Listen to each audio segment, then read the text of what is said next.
With Dubai Day at Newbury just around the corner, this is a very important time of year for the Arabian trainers here in the UK.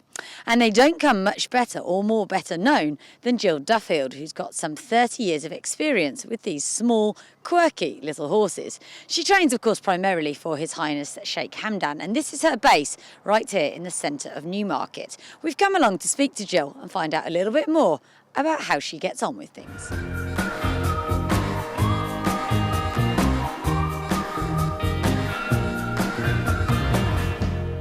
One of the most successful trainers of Arabians ever, Gill has been based back in Newmarket full-time since 2013. Her expertise with the smaller breed makes her the perennial champion trainer in the UK, while she is best remembered here in Dubai for winning the Kahila Classic 4 times in a row, 3 with the incomparable Majani and once with Kaolino. It's lovely to see this side of the operation. We rather miss you in Dubai, but since you've been based here full time, things are going really well. Are you happy? Yeah, I mean, I at one point I was training in Dubai as well as here, so I've always sort of been here since 2001. But no, it's a different, totally different way of training, and the horses seem to thrive well on it, and no, still have a lot of fun. We've come here at what is quite an important time of the year for you, because Dubai Day is just around the corner, and obviously for the boss you want to go there with as many good chances as you can. So I imagine the planning starts a long way out, does it?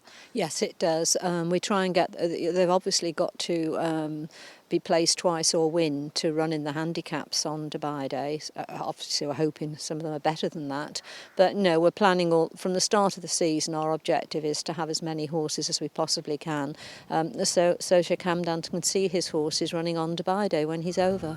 Al Hibab has his nose in front for Ted Durkin, racing up towards the line, and Al Hibab in the colours of His Highness Sheikh Hamdan down back to him lifts the Shadwell Sub Dubai International Stakes. And Al Habab looks like one of the best of your string at the moment. Will he be sort of leading the challenge on that day? Yes, obviously he'll go in the Dubai Stakes. That's really the only race he can actually run in there.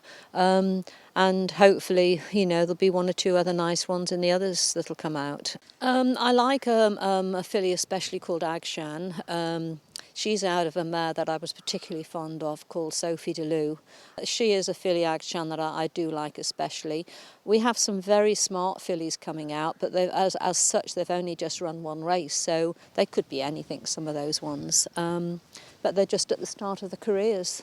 And how do you view that day? Because it was sort of the first big Arabian day. It's still really the only standalone day. Is it? I know it's the pinnacle of the year for you, but how does it sort of rate with the other big Arabian sort of fixtures and races around the world? They do a lot of promotional work, and because of that day, we get a fabulous crowd. What I love the most is if you go up into the stand, you know, people are actually standing shouting for the Arabian horses to win. So they're not really differentiating between the thoroughbred races and the Arabians. They're there to enjoy that day, and a fabulous atmosphere, and we love it. It's our showpiece, you know, of the whole season. And Arabian racing has come a long, long way in the last few years. A lot of money's been put into it. How do you sort of feel as someone who's been involved from the start? Do you feel it is getting the credit it deserves and the publicity it deserves these days, or do you think there's still more work to do? It went through quite a curve. When I started, it was very small, which is what it's like now, and there were a lot of people in England it started off with 1 owner horse rider, a real total amateur sport, and then it escalated. Horses were balloting out, so by the time it got to about 1992 we had over 500 Arabian horses racing. The racing then was spectacular. I felt it was. We had horses coming from America everywhere to run on Dubai Day. That was when they held Dubai Day at Kempton. And then, of course, the financial side of it started coming in, and the horse numbers started dropping. A lot of the owners that used to have big stud farms in England were quite old and retired, and there weren't the younger people that actually carried it on. So we've actually now dropped an awful lot in numbers. I guess, you know, we need more younger people coming into it, but then, of course, they've got to afford to be able to do it. Difficult times, very similar, I think, to America. They're going through the same. But with the promotion that we're getting, especially with Al-Wathba, that is, I think, doing an enormous amount to help people to come back in it again. You've also got much more prize money than we ever had. We used to race for £100 or £200, and if you're an amateur sport, if you go to a show, you get a rosette if you win. So I think there's if you win one nice race, it keeps your Arab horse for a year basically. Well, that's quite a good thing.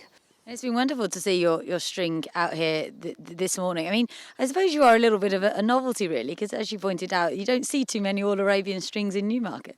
No, I love seeing them out, actually, especially if we go over to Warren Hill and we see all Godolphin canter up and then all my little Arabs canter up behind them. It's a lovely sight to see them. I never cease to, to admire the horses. And everybody now, because I've trained in Newmarket for so long, they accept the Arab horses, and that's another nice thing. We are treated very well here.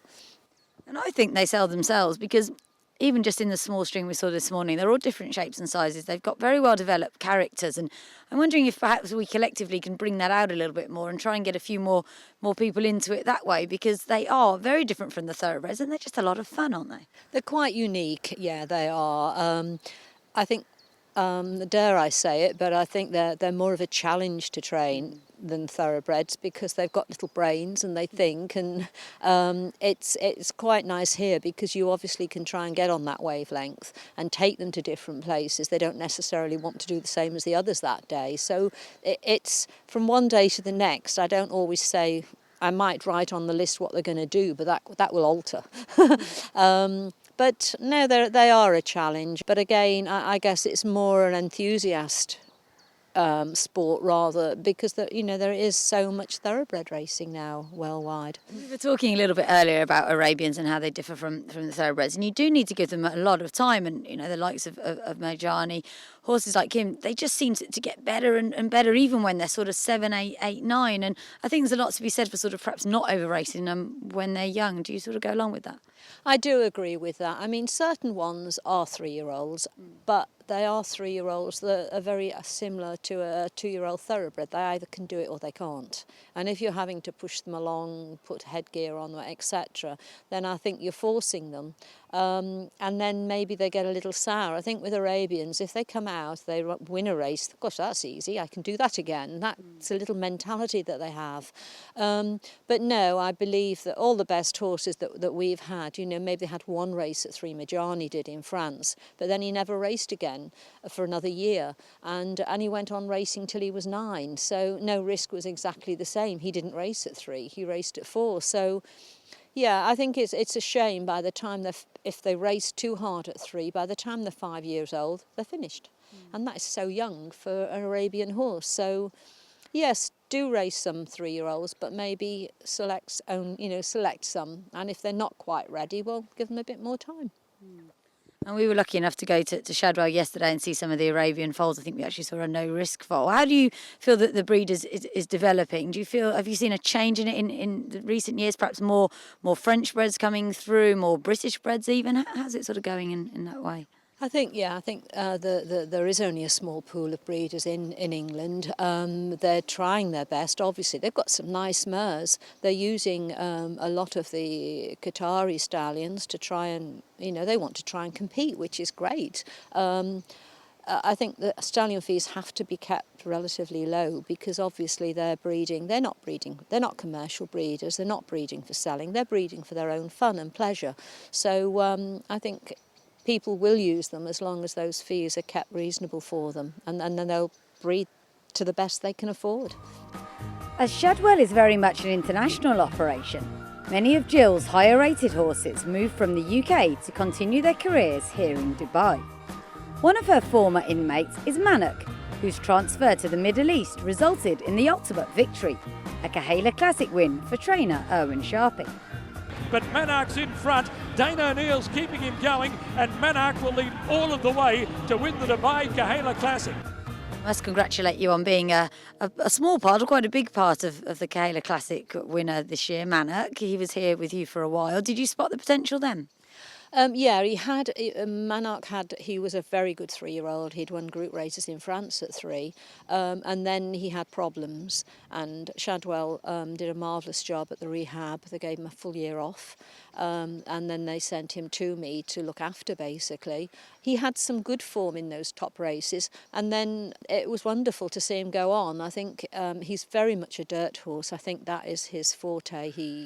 He's got that speed, he travels on the dirt, and I think he'd be pretty hard to beat again, because you've got to have horses that can do that. I think the whole picture's changing now that you're back on dirt again. That's going to suit possibly some American horses more than actually the French horses. The decision as to which horses move to Dubai is in part down to stud manager Richard Lancaster, who explained more about how important Arabians are to Shadwell. They are very important to Sheikh Hamdan, and he very much enjoys having them out in Dubai. And the whole essence of what we do here in Europe is to select the team for the potential runners to go out to Dubai for the winter. And how do you do that? Because it can't be easy. You've got lots of lovely horses here, you've got lots of lovely horses in Dubai, and I suppose you need ones that are going to be qualified, you need ones that are going to handle things out there. Yes, I mean it's a process that takes 2 or 3 months of sort of working out the right candidates, and involved in that is obviously Gill because of her experience out there, but of some of the other trainers that we have don't have the experience in Dubai. Richard Hills is invaluable, getting his advice too on the sort of horse that will suit Dubai. So it's a team effort, and then I go through the list with Sheikh Hamdan, and we make a final sort of decision. But I think it's very important to choose horses that have actually got form, because if we send out horses that have either you're basing it just on potential, or they haven't shown form over here, they have a handicap mark which doesn't let them into the sort of races that we would like the horses to be running in both Dubai and Abu Dhabi. How important is Dubai for you as an operation? Because obviously it is a worldwide operation for the Arabians. I mean, how important is that compared with, say, your own big Dubai day here? Obviously, the Dubai day here it's the biggest single day's racing in Europe, and everything is groomed towards that day. My instructions are to have as many runners there as possible, and we make sure that we have quality runners right the way through the card. And from that day onwards, that's when we start making the final decisions about the horses that will come to Dubai.